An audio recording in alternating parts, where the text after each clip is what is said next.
Good morning.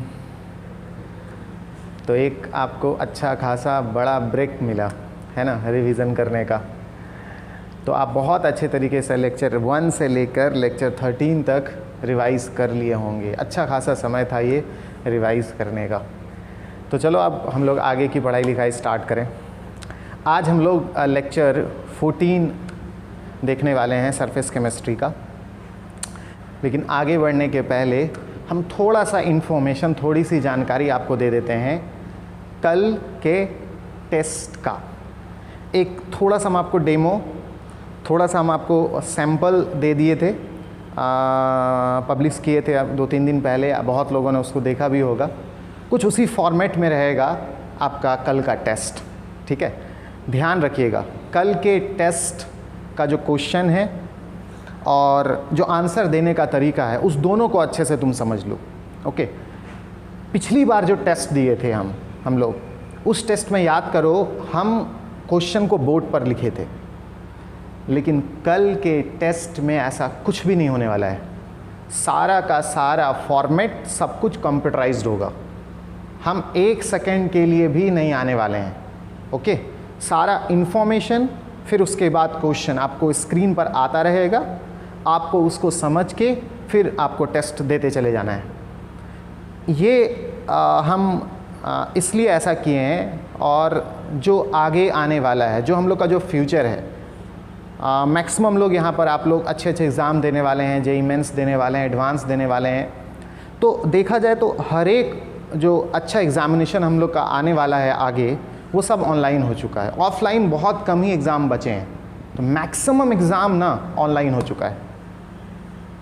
तो पता चला कि आंसर हमको आता था, बट वो ऑनलाइन के कारण हमको थोड़ा सा एरर हो गया, थोड़ा हम लेट कर गए, थोड़ी परेशानी हो गई। पहली बार अगर ऐसा हुआ, दूसरी बार अगर ऐसा दे रहे हो तो आपको तो थोड़ा सा ऐसा प्रॉब्लम होगा।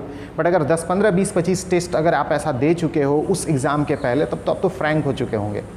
तो मेरी कोशिश यही है कि अब से आगे जितने भी टेस्ट हम आपको लेंगे बिल्कुल इसी फॉर्मेट पर लेने वाले हैं। हम एकदम नहीं आएंगे, सारा कुछ जो है आपके स्क्रीन पर आता चला जाएगा। इन्फॉर्मेशन हो एग्ज़ाम का, साथ साथ जो है आपका क्वेश्चन भी है। खैर, इस एग्ज़ाम के बारे में तो ओरली हम आपको बहुत कुछ बता चुके हैं, और अभी और कुछ बताएंगे भी हम आपको। पिछले वाले टेस्ट से भी आपको कुछ ना कुछ अनुभव मिला है, तो बहुत कुछ आइडिया हो चुका है आपको। जो भी इन्फॉर्मेशन आने वाला है स्क्रीन पे, वो लगभग आप समझ चुके होंगे। लेकिन हम लोग को वहाँ पर ऑनलाइन एग्ज़ाम में बहुत कुछ बताने वाला नहीं है। कोई बताने के लिए नहीं आएगा कि हाँ ऐसे करो वैसे करो, हमको खुद से समझना है। बट खैर, इतना टेस्ट हम लोग दे चुके होंगे कि वहाँ पर हमको बहुत ज़्यादा आसानी हो जाएगी। तो सबसे पहले हम आपको क्वेश्चन का फॉर्मेट समझाते हैं। क्वेश्चन कैसा होगा, जब आप टेस्ट देना स्टार्ट करोगे तो जो इन्फॉर्मेशन है वो तो आपको स्क्रीन पर आएगा। सबसे पहली बात कि 20 क्वेश्चन हम डाले हैं। 15 क्वेश्चन लगा, थोड़ा कम हो जाएगा। तो 20 क्वेश्चंस हम इस टेस्ट के अंदर डाले हैं जो कल होने वाला है। हर क्वेश्चन में 1.5 मिनट, मतलब 1.5 मिनट आपको मिलेगा, 90 सेकेंड्स। ओके, कुछ क्वेश्चन ऐसा है जो इतना समय का है नहीं, लेकिन फिर भी इंटरनेट प्रॉब्लम या फिर और भी कुछ, वो सब चीज़ को ध्यान में रखते हुए हम 1.5 मिनट का टाइमर सेट किए हैं हर क्वेश्चन में। हमको कुछ नहीं करना होगा। इस 1.5 मिनट के बाद वो क्वेश्चन ऑटोमेटिक चेंज हो जाएगा, दूसरा क्वेश्चन चला आएगा। हर 1.5 मिनट में ऐसा होता चला जाएगा जब तक कि 20वां क्वेश्चन नहीं आ जाता है। समझ गए? तो 20 क्वेश्चन एक के बाद आपके स्क्रीन पर आता रहेगा, और हर एक क्वेश्चन में आपको 1.5 मिनट के अप्रॉक्स मिलेगा। ठीक है, आपको हर क्वेश्चन को अच्छे से समझना है, और उसका आंसर किसी पेज में या कॉपी में जो भी आपके पास है उसको लिख लेना है। जो भी है 1 का, B, 2 का, C, 3 का, जो भी है आपका, वो आपको लिख लेना है। ठीक है, लेकिन आंसर सबमिट नहीं करना है। लाइव चैट भी हो सकता है हम आपको ऑफ कर दें, लाइव चैट के थ्रू आंसर नहीं देना है। ठीक है, उसमें कुछ प्रॉब्लम आया था पिछले टेस्ट में, तो इस वजह से हम उस चीज़ को एकदम हटा चुके हैं। और हम कैसे आंसर आपसे लेंगे ये समझिएगा अच्छे से। तो हमने आपको क्या कहा, 20 क्वेश्चंस होंगे। हर क्वेश्चन पर आपको 1.5 मिनट के अप्रॉक्स मिलेगा। हर क्वेश्चन 1 मार्क्स का है, तो आप समझ ही गए कि फुल मार्क्स इस टेस्ट में हमारा 20 होने वाला है। 20 मार्क्स का हम लोग का टेस्ट होगा, है ना। और 30 मिनट के अप्रॉक्स आपको टाइम मिल जाएगा। लेकिन हाँ, इन्फॉर्मेशन फिर बाद में 1-2 मिनट 4 मिनट एक्स्ट्रा, मतलब देखा जाए तो हमको लगता है कि 35 से 40 मिनट आपको मिल जाएगा, लेकिन हाँ जब से क्वेश्चन स्टार्ट होगा वहाँ से 20 क्वेश्चन तक आपको 30 मिनट मिलेगा। 20 क्वेश्चन 30 मिनट, हर एक क्वेश्चन पर 1.5 मिनट और हर एक क्वेश्चन पर 1-1 मार्क्स आपको मिलेगा। ठीक है, सारा ऑब्जेक्टिव क्वेश्चन है। ओके, सारा ऑब्जेक्टिव क्वेश्चन है और 20 का 20। अब आगे बढ़ते हैं। ये सब जब 20 क्वेश्चन आपका स्क्रीन पे आ जाएगा, जब 20 क्वेश्चन आपका स्क्रीन पर आ जाएगा, तब फिर लास्ट में आपके स्क्रीन पर खुद आएगा सबमिट योर आंसर्स। ठीक है, आपने जो भी आंसर इसका बनाया है सारे क्वेश्चन का, वो आंसर को सबमिट करने के लिए वो कह रहा है। तब उस समय आपको क्या करना है, जो फॉर्मेट पिछला था, सबसे पहले आप अपना नाम लिखोगे यहाँ पर। ठीक है, कोशिश करना कि कैपिटल लेटर में ही लिख लें। ओके, तो जो आपका नाम है, जो भी नाम है, जैसे अमन कुमार नाम है तो हम लिख दिए अमन कुमार, है ना, ये नाम हम लिख दिए। उसके बाद आप डेट ऑफ बर्थ रख दोगे, जो आपका डेट ऑफ बर्थ है, मान लो 22/2000 ऐसा कुछ है, तो ये डेट ऑफ बर्थ हो गया। उसके बाद फर्स्ट क्वेश्चन जो भी था, जो भी आप आंसर यहाँ पेज में आप लिख के रखे हुए हो, उसको फटाफट कॉपी करता चला है ना। 1 का कुछ है, फिर कॉमा दे दीजिएगा, 2 का कुछ है, ऐसे करते करते आप 20 तक आपको चले जाना है। ये आपका ये मैसेज में टाइप करना है और ये सेंड करना है हमको। हम जो आपको चैनल में हम अपना नंबर दिए हुए हैं, उस नंबर पर आप मैसेज कर दोगे। ठीक है, ये नंबर दिया हुआ था आपका, ये वाला नंबर आपको चैनल पे मिला हुआ है, तो इस चैनल पर आपको सबमिट कर देना है इस फॉर्मेट में आंसर। ठीक है, लेकिन जैसे ही 20 क्वेश्चन होगा तो यहाँ पर आपको टाइम भी बता दिया जाएगा, इस टाइम के पहले तक आ जाना चाहिए आंसर। ठीक है, 11:50, 11:55, जो भी वो टाइम होगा, वो टाइम आपको सबमिट योर आंसर्स। ठीक है, और उसके बाद फिर टाइम भी मेंशन होगा कि हाँ इतना टाइम के पहले वो आंसर आप भेज दीजिए। ओके, तो वो ध्यान रखिएगा, 1 या 2 मिनट का टाइम आपको यहाँ पर भी मिल जाएगा, क्योंकि छोटा सा चीज़ है, इसको टाइप करने में हमको लगता है 30-40 सेकंड लगेगा, बट फिर भी किसी का गलती हो जाए, किसी को करेक्ट करना हो, तो हम 2 मिनट से थोड़ा सा ज़्यादा ही दे देंगे आपको, ताकि आराम से आप उस आंसर को सबमिट कर सको। ठीक है, तो आप समझ गए कैसे करना है आपको। सबसे पहले आपको अपना नाम लिखना है, फिर डेट ऑफ बर्थ डालना है, फिर जितने भी क्वेश्चंस को आपने सॉल्व किया है उसका नंबर और उसके बगल में फिर उसका आंसर, ये सब कुछ टाइप करके आपको ये जो चैनल में नंबर दिया गया है उसमें आपको मैसेज कर देना है। ये है हमारे आंसर देने का फॉर्मेट। इसी फॉर्मेट में हमको आंसर चाहिए। इससे क्या होगा, किसी एक का आंसर कोई दूसरा नहीं देख पाएगा, क्योंकि वो सारा आंसर मेरे पास आ रहा है। ओके, तो हमको लगा कि ये बेस्ट है। देखते हैं इस चीज़ में हमको कितना हम लोग सक्सेस करते हैं और हम लोग को क्या फ़ायदा होता है, क्या प्रॉब्लम होता है, ये जो है तो टेस्ट के बाद हमको पता चलेगा। लेकिन हमको जो लगा, जो भी प्रॉब्लम हल्का फुल्का है वो आंसर के फॉर्मेट की, आपका आंसर कैसे मेरे तक पहुंच पाए, तो हमको लगा कि अभी ये बेस्ट है। इससे हर का आंसर प्राइवेट रह पाएगा और हम उसको अच्छे से चेक करके फिर नंबर दे पाएंगे। ओके, और कोशिश करेंगे हम कि सबका नंबर इस बार पब्लिश करने का, क्योंकि आंसर अगर सही फॉर्मेट में आएगा तो सबका जो आंसर सीट है हम उसको अच्छे से चेक कर पाएंगे और आपका आंसर डिस्प्ले कर देंगे हम नेक्स्ट या फिर उसके 1-2 दिन के बाद। ठीक है, तो क्वेश्चन आपको समझ में आ गया, पूरा टेस्ट का फॉर्मेट आपको समझ आया। 20 क्वेश्चन होंगे, हर क्वेश्चन में 1.5 मिनट आपको मिलेगा, हर एक क्वेश्चन 1-1 मार्क्स का है ना। और आपको आंसर जो भी है आपको लिखते चले जाना है अपने पेज पर, या जिस चीज़ में आपको लिखना है, या फिर अगर आपके पास एक्स्ट्रा मोबाइल वहाँ पर है जिससे आपको मैसेज करना है तो उस मैसेज में ही टाइप करते चले जाइएगा, लेकिन उसको सबमिट नहीं करना है। जब आपके स्क्रीन पर आ जाएगा सबमिट योर आंसर्स, उस समय फिर आपको सबमिट कर देना है। और वो ध्यान दीजिएगा कि उसमें हम टाइम भी मेंशन कर चुके होंगे कि हाँ इस टाइम के पहले आपको आंसर दे देना है, और आंसर का फॉर्मेट रहेगा ये, आप अपना नाम डाल दीजिएगा, फिर उसमें ब्रैकेट में डेट ऑफ बर्थ दे दीजिएगा, उसके बाद फिर जितने क्वेश्चन को आपने सॉल्व किया है उसका नंबर के साथ उसका आंसर, और ये करके आपको इस नंबर पर मैसेज कर देना है। एकदम क्लियर होगी आपको। ठीक है, तो चलिए ये तो टेस्ट का था, अब हम लोग आज की पढ़ाई स्टार्ट करते हैं। ओके,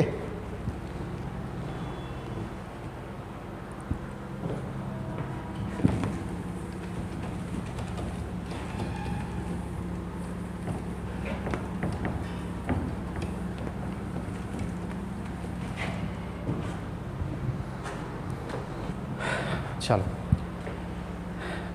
पिछले क्लास में और हमको लगता है कि पिछले 2-3 क्लास से हम लोग पढ़ रहे थे adsorption isotherm, Freundlich adsorption isotherm और फिर एडजॉर्प्शन फ्रॉम सॉल्यूशन फेज, है ना। Adsorption isotherm, Freundlich adsorption isotherm और adsorption from solution phase.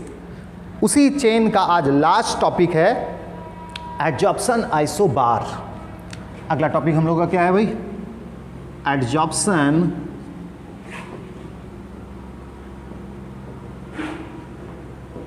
Isobar. Adsorption isobar.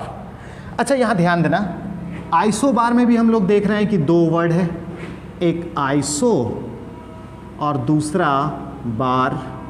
Iso का मतलब होता है सेम और बार एक यूनिट है किसका जी? प्रेशर का। नहीं, बार एक मात्रक है किसका भाई? प्रेशर का। तो हम समझ गए कि ये जो भी चीज़ है, हमको अभी तो नहीं पता, लेकिन हाँ इसमें प्रेशर क्या रहने वाला है? सेम। नाम से पता चला एडजॉर्प्शन आइसोबार। आइसो मतलब क्या हो गया जी? सेम।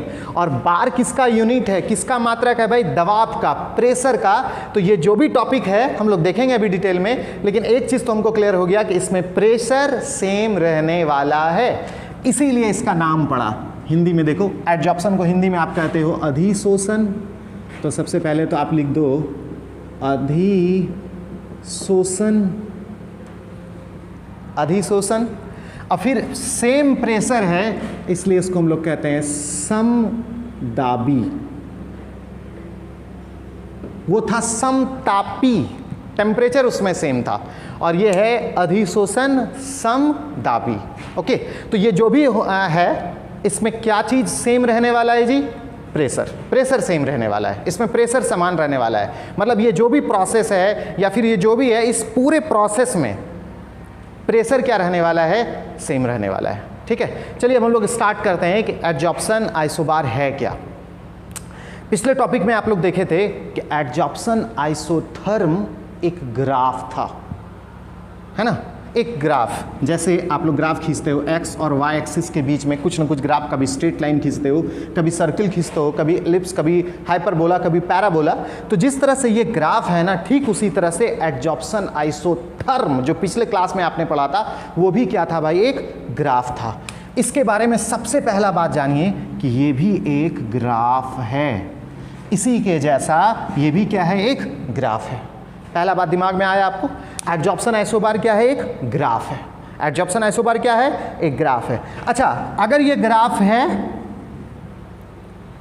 अगर ये ग्राफ है तो किसी न किसी 2 को जोड़ता होगा, किसी न किसी 2 के बीच में संबंध देता होगा, किसी न किसी 2 के बीच में रिलेशन देता होगा। नहीं तो ये जो ग्राफ है ये y और x एक्सिस के बीच में रिलेशन नहीं देता है, ये रिलेशन देता है अधिशोषण की मात्रा, मतलब कितना अधिशोषण हुआ।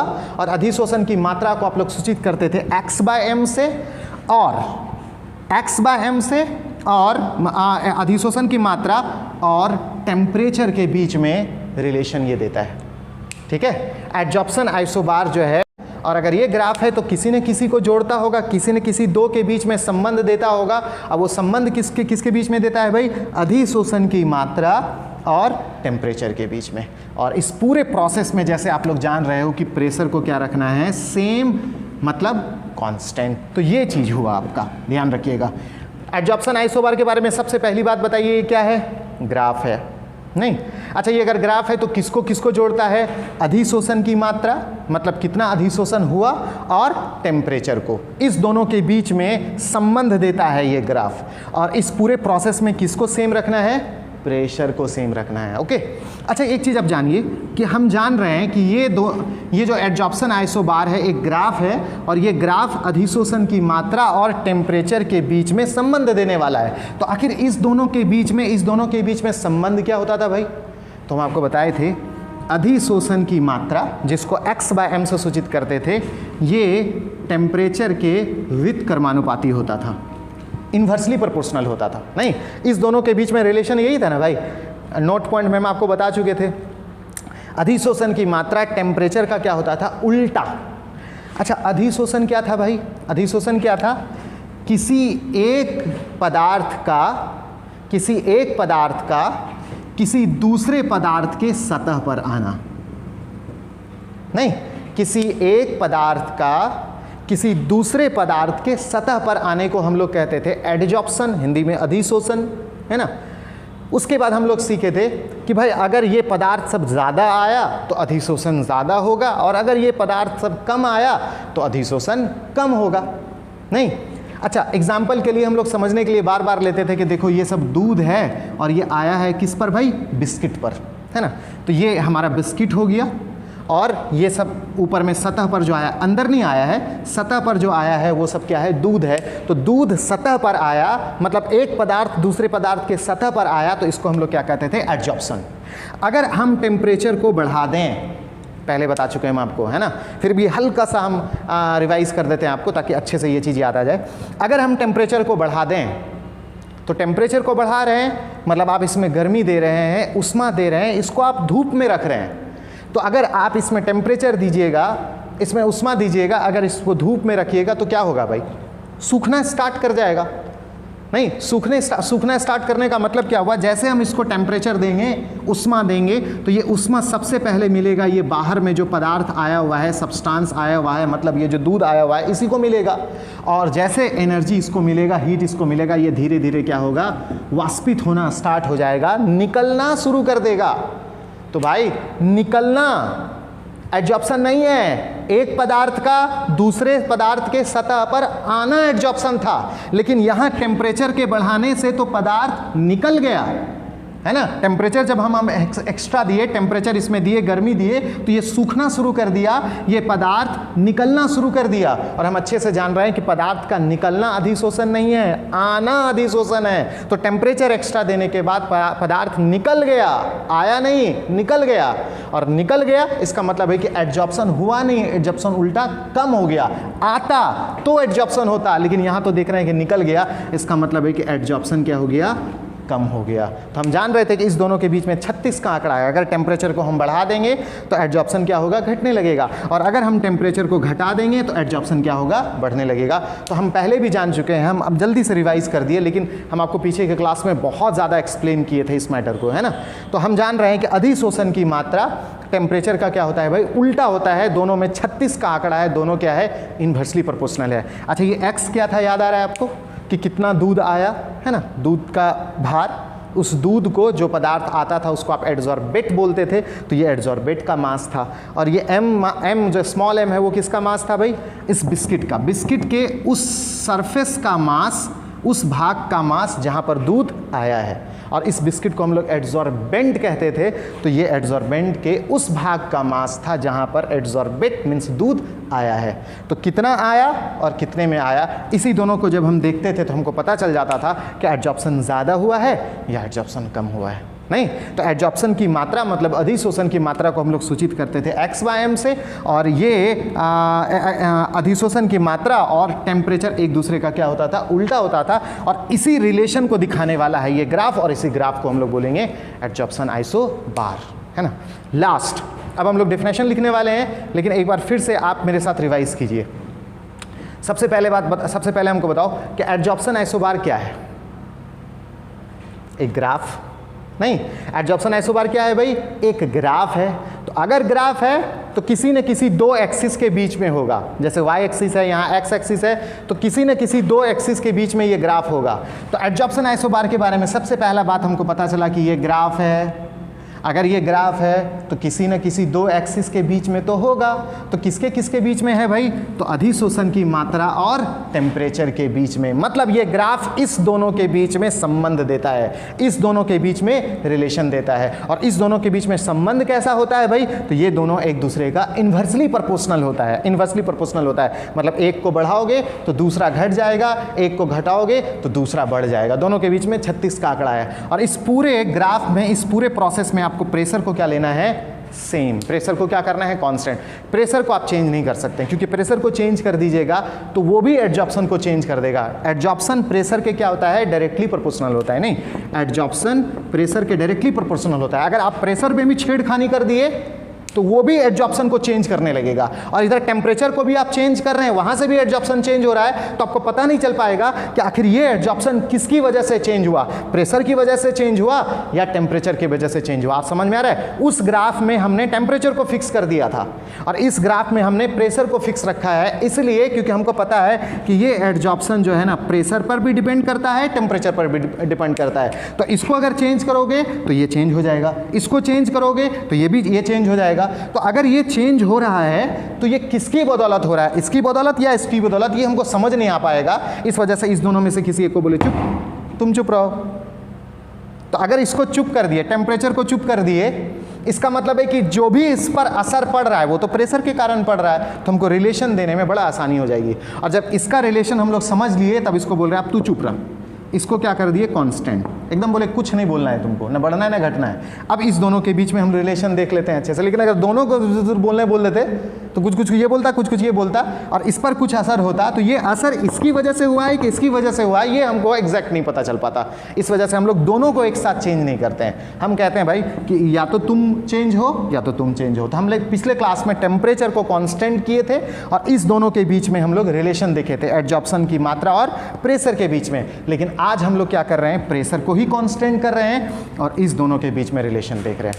नहीं, लास्ट एडजॉर्प्शन आइसोबार क्या है भाई, एक ग्राफ है, एक ग्राफ है। तो अगर ये ग्राफ है तो किसी न किसी दो को तो जोड़ता होगा, किसको, तो ये ग्राफ किसको किसको जोड़ता है, किसके किसके बीच में रिलेशन देता है, तो ये रिलेशन देता है अधिशोषण की मात्रा और टेम्परेचर के बीच में। अच्छा, इस दोनों के बीच में रिलेशन कैसा होता है भाई, तो ये दोनों एक दूसरे का क्या होता है, इन्वर्सली प्रोपोर्शनल होता है। और इस पूरे प्रोसेस में आपको प्रेशर को क्या रखना है, सेम। ठीक है, तो अगर डेफिनेशन हमको बनाना है तो क्या हम लोग बोलेंगे कि ये एक ऐसा ग्राफ है जो कि कांस्टेंट प्रेशर पर एक्सटेंट ऑफ एडजॉर्प्शन मतलब अधिशोषण की मात्रा और टेम्परेचर के बीच में रिलेशन देता है ना। किसके किसके बीच में रिलेशन देता है, extent of adsorption and temperature. Extent of adsorption and temperature मतलब अधिशोषण की मात्रा और टेम्परेचर के बीच में संबंध देता है, लेकिन सेम क्या रखना है, प्रेशर। चलिए हम लोग डेफिनेशन बनाते हैं।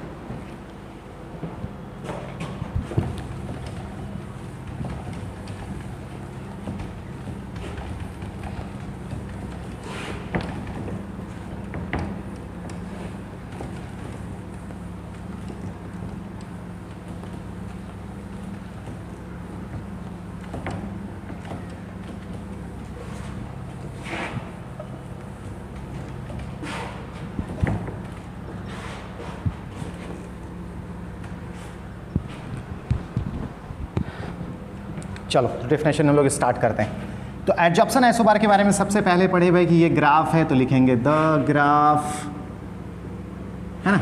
ये रिलेशन देता है तो लिखेंगे विच गिव्स, है ना, रिलेशन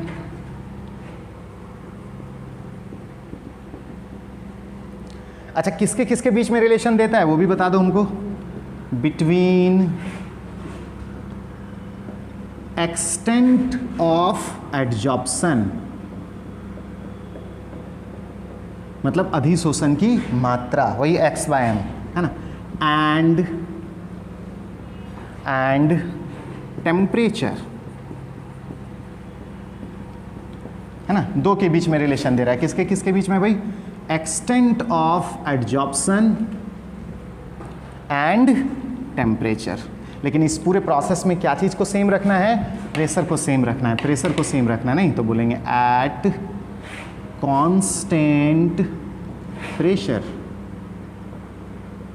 इज कॉल्ड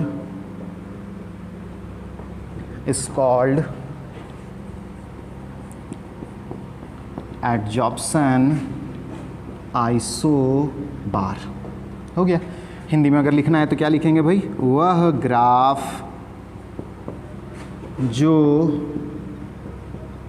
स्थिर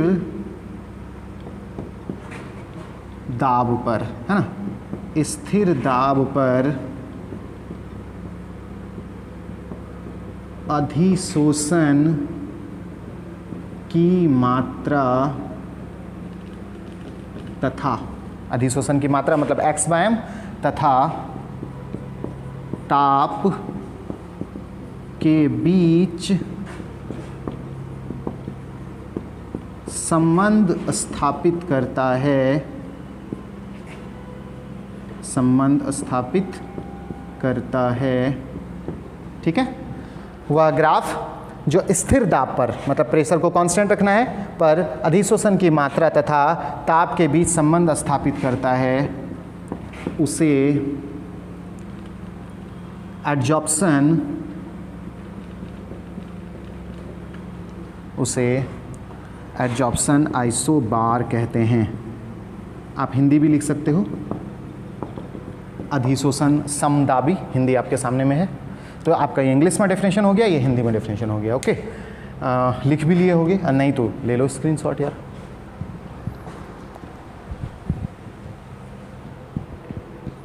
ले लिए, इसको अब हम हटा देते हैं। अब हम लोग ग्राफ देखेंगे कि आखिर ये ग्राफ कैसा है।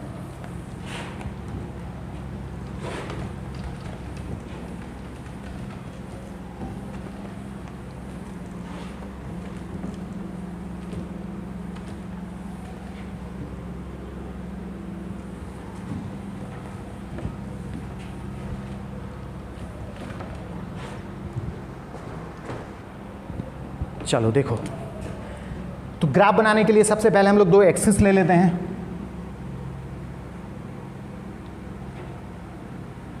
ये एक एक्सिस और ये दूसरा एक्सिस। अच्छा, हमको याद दिलाओ कि एडजॉर्प्शन एडजॉर्प्शन आइसोबार एक ग्राफ था, और ये ग्राफ किसके किसके बीच में रिलेशन देता था रे? अधिशोषण की मात्रा, अधिशोषण की मात्रा को x/m से सूचित करते थे, और किसके बीच में? टेम्परेचर। इसी दोनों के बीच में संबंध देता है कौन? एडजॉर्प्शन आइसोबार, है ना। चलो ग्राफ हम लोग खींचते हैं, लेकिन हमको ये बताओ कि ग्राफ कैसा होना चाहिए। जरा सोचो, ये अधिशोषण की मात्रा, इसका तो उल्टा है, ये दोनों इन्वर्सली प्रोपोर्शनल है। मतलब अगर ये बढ़ेगा तो ये घटेगा, और ये अगर घटेगा तो ये बढ़ेगा, दोनों एक दूसरे का उल्टा है। अब सोचिए ग्राफ कैसे देना चाहोगे। इधर x/m है और इधर टेम्परेचर है, ये दोनों एक दूसरे का उल्टा होता है। जैसे जैसे गर्मी दोगे वैसे वैसे सूखता जाएगा, मतलब जो सब्सटेंस आया था वो उल्टा निकलता चला जाएगा, मतलब एडजॉर्प्शन घटने लगेगा। तो अगर इसको बढ़ाओगे तो ये घटना चाहिए, है ना। तो क्या हम ऐसा दे दें पिछला वाला के जैसा? ऐसा नहीं नहीं नहीं नहीं नहीं, क्योंकि इसमें देखो क्या है कि इधर टेम्परेचर, जैसे जैसे ग्राफ इधर जा रहा है, इधर जा रहा है, इसका मतलब है कि टेम्परेचर क्या हो रहा है? बढ़ रहा है। तो चलिए ठीक है, टेम्परेचर बढ़ रहा है, लेकिन टेम्परेचर के बढ़ने से ये ग्राफ ऊपर की तरफ गया है। ऊपर की तरफ गया है तो ये हमारा अधिशोषण की मात्रा का एक्सिस है। इसमें ग्राफ जितना ऊपर जाएगा अधिशोषण उतना ज़्यादा होता चला जाएगा। यहाँ पर अगर देखिएगा तो अधिशोषण की मात्रा देखने के लिए हम बता चुके हैं, हम आपको इस एक्सिस पर लाना है, तो इतना सा अधिशोषण हुआ। लेकिन जैसे ये टेम्परेचर को हम बढ़ाते हैं इस टेम्परेचर पर तो इतना सा अधिशोषण हुआ है। लेकिन टेम्परेचर जैसे हम बढ़ाते हैं, इतना कर देते हैं, तो हम देखते हैं कि इस टेम्परेचर पर अधिशोषण बढ़ाता हुआ दिख रहा है। और टेम्परेचर अगर हम बढ़ा देते हैं तो हम क्या देख रहे हैं? अधिशोषण और बढ़ गया। इसका मतलब ये दोनों तो एक दूसरे को सपोर्ट करने लगा। इसको बढ़ाते हैं तो ये भी बढ़ जाता है, लेकिन ऐसा है नहीं, इस दोनों के बीच में ऐसा रिलेशन होता नहीं है। ये दूसरे का एंटी पार्टी है, एक दोनों में 36 का आंकड़ा है। अगर ये बढ़ेगा तो इसको घटना चाहिए था, लेकिन इस ग्राफ में तो आप दिखा रहे हो कि इसके बढ़ने से ये भी बढ़ रहा है। इसका मतलब है कि ये ग्राफ तो नहीं होने वाला है। तब ग्राफ कैसे होगा? क्या ऐसे? ना ना ना ना ना, इसके बारे में बता चुके हम आपको। इसके समांतर भी नहीं करना है। अच्छा, इसके पैरेलल नहीं, ये भी नहीं होगा। तब इस दोनों के बीच में ग्राफ कैसा होना चाहिए? x/m और टेम्परेचर के बीच में ग्राफ कैसा होना चाहिए भाई? कुछ ऐसे। नहीं, आप देखिए, जब आप लोग ये ग्राफ खींचे थे ना, तो आप बोले थे कि जैसे जैसे हम लोग प्रेशर बढ़ा रहे हैं, ये प्रेशर लिए हैं, टेम्परेचर नहीं, पुराना वाला ग्राफ, जैसे जैसे हम लोग प्रेशर बढ़ाते थे तो वैसे वैसे दूध बिस्किट में थोड़ा ज़्यादा जा रहा था। तो एडजॉर्प्शन जो है ना, अधिशोषण की मात्रा बढ़ती जा रही थी। लेकिन बढ़ते बढ़ते क्या हो गया था? वो जो बिस्किट का सतह है ना, वो फुल हो गया था। बिस्किट का जो सरफेस है वो तो फुल हो गया था। तो अगर सरफेस फुल हो गया तब तो अब उसमें एक्स्ट्रा जाएगा नहीं, तो एक्स्ट्रा जाएगा नहीं, तो ये जो एडजॉर्प्शन का अमाउंट है, अधिशोषण की मात्रा है, इसमें ग्राफ तो ऊपर अब जाएगा नहीं, और ये ग्राफ अगर ऊपर नहीं जाएगा तो हम लोग क्या करते थे, इसके पैरेलल बना देते थे, नहीं इसके पैरेलल, ताकि हम ये बता सकें कि प्रेशर जितना बढ़ाना है बढ़ा लो तेरी मर्जी, लेकिन चूंकि बिस्किट का सरफेस फुल हो चुका है तो अब अधिशोषण की मात्रा जो है वो और ऊपर नहीं जाएगी। तो यहाँ पर आने के बाद देखो, यहाँ पर आने के बाद मैक्सिमम जो हुआ, इतना सा मैक्सिमम हुआ है, इसके ऊपर नहीं गया है, यही कांस्टेंट रह गया। और यहाँ से आगे इसलिए हम लोग समांतर कर देते थे क्योंकि यहाँ से आगे हम बता रहे थे कि बिस्किट का सरफेस क्या हो चुका है, फुल हो चुका है। तो यही पैरेलल हम आपको यहाँ पर दिए हैं, है ना, ये पैरेलल जो हम दिए हैं, यही पैरेलल दिए हैं यहाँ पर कि देखो ये बिस्किट का सतह फुल हो गया था, तो ये पैरेलल था। लेकिन जैसे जैसे आप टेम्परेचर बढ़ाइएगा तो ये अधिशोषण की जो मात्रा है वो ऊपर जाने के बजाय उल्टा क्या हो रहा है, घट रहा है। नहीं, देखो इस टेम्परेचर पर देखो, अगर ये टेम्परेचर लीजिएगा तो इस पे एडजॉर्प्शन अच्छा खासा है, नहीं इतना है, लेकिन जैसे टेम्परेचर बढ़ा दीजिएगा तो देखिए एडजॉर्प्शन क्या हो गया, घट गया। तो जैसे जैसे हम टेम्परेचर बढ़ाते जा रहे हैं वैसे वैसे देख रहे हैं एडजॉर्प्शन क्या हो रहा है, घट रहा है। और ऐसा ही होना चाहिए था, क्योंकि इस दोनों के बीच में रिलेशन जो होता है ना, वो क्या होता है, इन्वर्सली प्रोपोर्शनल होता है, एक दूसरे का उल्टा है। तो अगर इसको बढ़ाएंगे तो एडजॉर्प्शन की मात्रा को क्या होनी चाहिए थी, घटते जाना चाहिए था। और इस ग्राफ में हम देख रहे हैं वो चीज़ हमको दिख रहा है, नहीं। और ये घटते जीरो एकदम मत कर देना, जीरो मत कर देना, क्योंकि कोई भी प्रोसेस को हम लोग नहीं मानते हैं 100% हो ही चुका है, थोड़ा मोड़ा बचा हुआ रह जाएगा। तो एक लिमिट तक आने के बाद इसको भी क्या कर देना, इसके पैरेलल कर देना, ठीक है। तो कोशिश कीजिएगा कि यहाँ पर भी आप इस एक्सिस पर नहीं इसको कट कराओ और यहाँ पर भी नहीं कराओ, ठीक है। चलो, तो अब ग्राफ समझ गए, ऐसा ग्राफ नहीं होने वाला है, ऐसा भी ग्राफ नहीं होने वाला है, ऐसा भी ग्राफ नहीं होने वाला है। तब ग्राफ कैसे होगा रे, ऐसे, ठीक है। तो चलिए हम लोग ग्राफ खींचते हैं। अधिशोषण की मात्रा और टेम्परेचर, चूंकि एक दूसरे का उल्टा है तो ग्राफ कुछ होने वाला है ऐसे।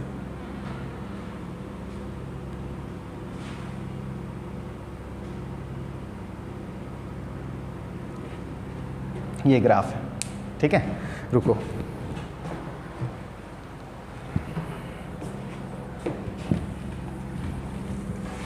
इसको हम हटा देते हैं।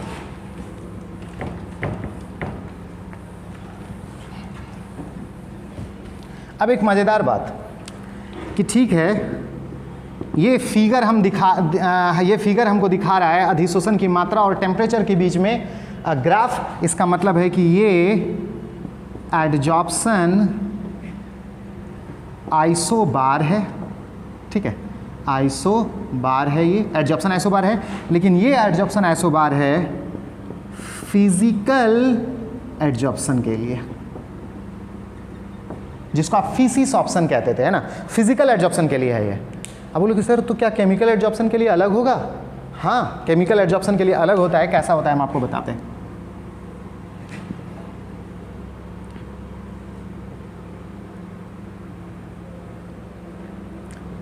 केमिकल एडजॉर्प्शन के लिए अधिशोषण की मात्रा और टेम्परेचर के बीच में जो ग्राफ होता है वो कुछ ऐसा होता है, ध्यान देना, ऐसे।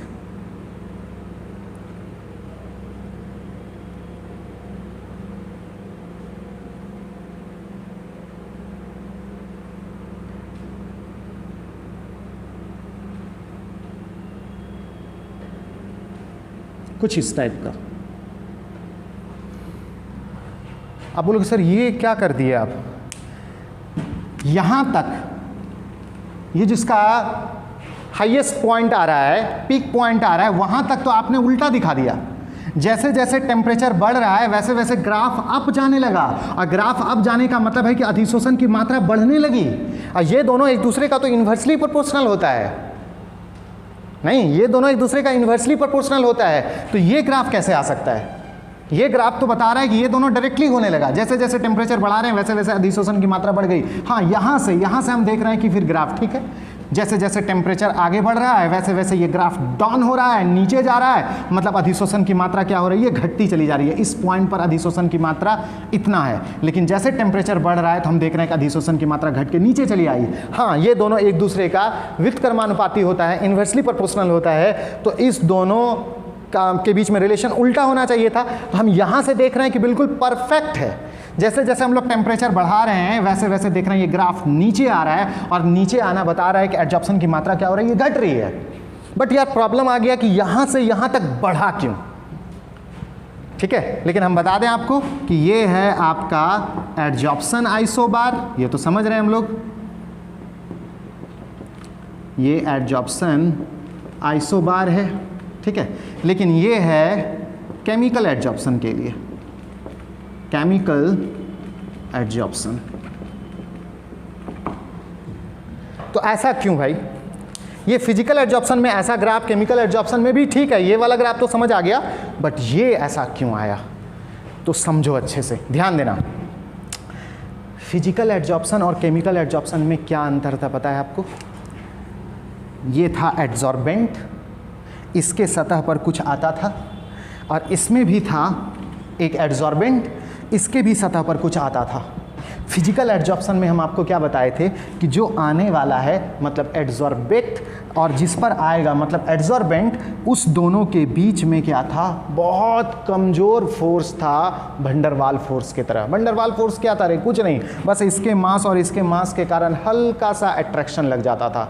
तो ये जो एड्सॉर्बेट जो आ रहा है और ये जो एड्सॉर्बेंट है, इस दोनों के बीच में कोई तगड़ा फोर्स नहीं था, बहुत कमज़ोर फोर्स था। कौन सा रे? Van der Waals force. और उस अट्रैक्शन के लिए इस दोनों के बीच में जो फोर्स लग रहा है, जो ये एड्सॉर्बेट आया इसके सतह पर, तो ये इसके सतह पर जो आकर्षित हुआ है, इस दोनों के बीच में जो एट्रैक्टिव फोर्स लगा है, उस एट्रैक्टिव फोर्स में कोई एनर्जी हम लोग का खर्च नहीं होता है, वो तो बहुत कमज़ोर फोर्स है। ऐसे ही हल्का ये दोनों क्या हो गया? अट्रैक्ट हो गया। तो मतलब इस दोनों के बीच में कोई भी एनर्जी हमको नहीं देना पड़ेगा, कोई भी टेम्परेचर हमको नहीं देना पड़ेगा, ये प्रोसेस खुद ब खुद हो गया, अपने आप हो गया, कोई प्रॉब्लम नहीं है इसमें। तो ये प्रोसेस जब खुद ब खुद हो गया, तो जैसे हम टेम्परेचर दिए तो वो टेम्परेचर डायरेक्ट मिला किसको? इसको मिला।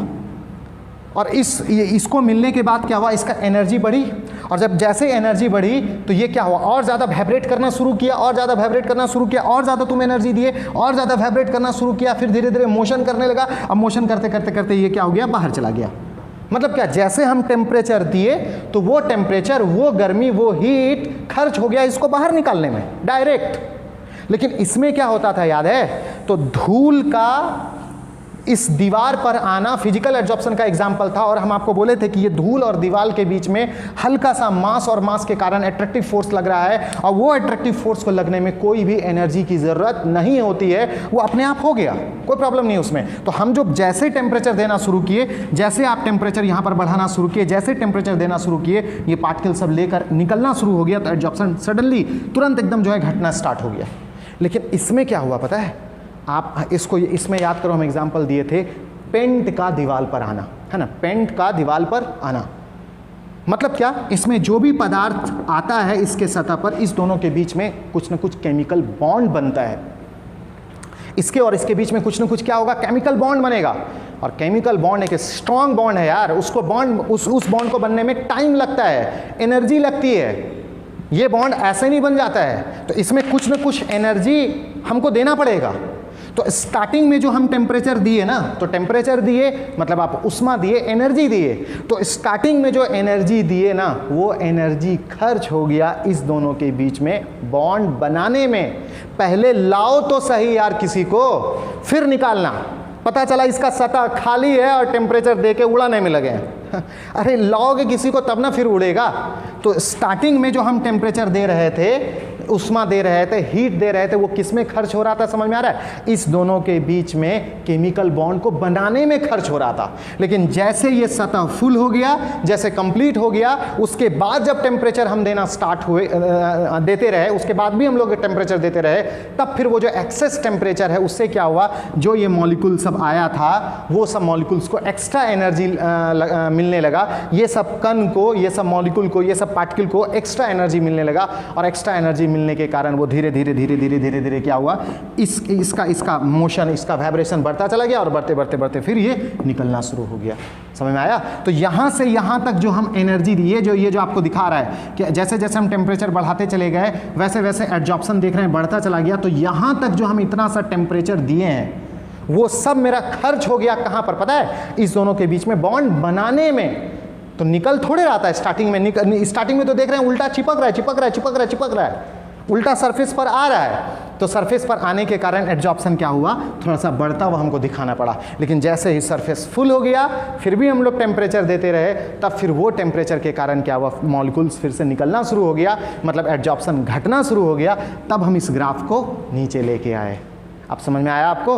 तो इसमें क्या हुआ, डायरेक्ट हम लोग नीचे कर दिए, क्योंकि इसमें कोई केमिकल प्रोसेस हुआ नहीं, इसमें कोई एनर्जी का ज़रूरत नहीं। जैसे एनर्जी दिए वैसे घटना शुरू, क्योंकि मॉलिक्यूल सब निकलना शुरू कर दिया। लेकिन इसमें हम लोग क्या किए, स्टार्टिंग में जो एनर्जी दे रहे थे उससे क्या हुआ, इस दोनों के बीच में बॉन्ड बना। मतलब वो स्टार्टिंग वाला एनर्जी तो हम लोग सपोर्ट कर दिए उसको, नहीं जी। स्टार्टिंग में जो हम टेम्परेचर दिए थे वो टेम्परेचर तो इस सब्सटेंस के इस पदार्थ के सतह पर आने में ही खर्च हो गया।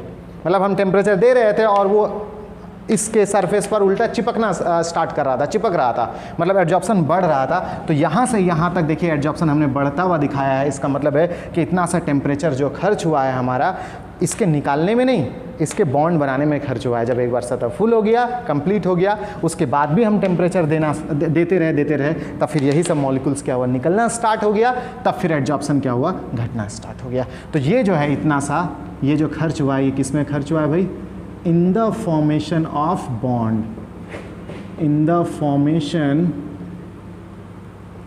Of bond. हल्का सा लिख भी दिए ताकि आपको याद रहे, है ना, in the formation of bond. ये यहाँ से यहाँ तक जो है, ये वाला जो ग्राफ है, यहाँ तक किस चीज़ में खर्च हुआ है भाई, एनर्जी। यहाँ से यहाँ तक जो टेम्परेचर दिए हैं, मतलब यहाँ से यहाँ तक जो ग्राफ आप दिखाए हैं, वो बॉन्ड के बनने का ग्राफ दिखा रहा है, नहीं। और उसके बाद भी अगर हम टेम्परेचर देते हैं, तब ये मॉलिक्यूल सब निकल गया, और मॉलिक्यूल्स निकला तो हमारा जो एक्सटेंट ऑफ एड्जॉर्प्शन है वो डिक्रीज होना शुरू हो गया। क्लियर हुआ? तो केमिकल एड्जॉर्प्शन में स्टार्टिंग में ये ग्राफ आपने क्यों बढ़ाया, ये हमको लगता है पूरी तरीके से आपको क्लियर हो गया, नहीं। तो यहाँ से यहाँ तक, यहाँ से लेके यहाँ तक जो है, ये क्या चीज़ में, ये इतना जो टेम्परेचर हम लोग दिए हैं, वो टेम्परेचर किस चीज़ में मेरा खर्च हुआ रे, मॉलिक्यूल्स का उसके सतह पर लाने में खर्च हो रहा है। मतलब एड्जॉर्प्शन उल्टा बढ़ रहा है, इस वजह से हम लोग अप दिखाए, लेकिन इस टेम्परेचर के बाद वापस निकलना स्टार्ट हो गया। इसका मतलब है फिर से हम लोग डिक्रीज करना स्टार्ट कर दिए। ठीक है, तो ये फिजिकल एड्जॉर्प्शन के लिए ग्राफ हुआ, और वो केमिकल एड्जॉर्प्शन के लिए ग्राफ हुआ। इसको आपको कुछ नहीं करना है, ये तो हम समझाने के लिए किए थे। ठीक है, तो आज हम लोग पढ़े एड्जॉर्प्शन आइसोबार, है ना। एड्जॉर्प्शन आइसोबार क्या था भाई, एक ग्राफ था, और ये ग्राफ संबंध देता था किसके किसके बीच में रे, अधिशोषण की मात्रा और टेम्परेचर के बीच में। फिजिकल एड्जॉर्प्शन में ये ग्राफ हुआ, केमिकल एड्जॉर्प्शन में ये ग्राफ हुआ। ठीक है, तो अब आप लोग जो है यहाँ तक अच्छे से पढ़ के कल के एक बेहतरीन टेस्ट के लिए आप एकदम रेडी हो जाओ, कि कल एक बिल्कुल अलग टाइप का टेस्ट होने वाला है।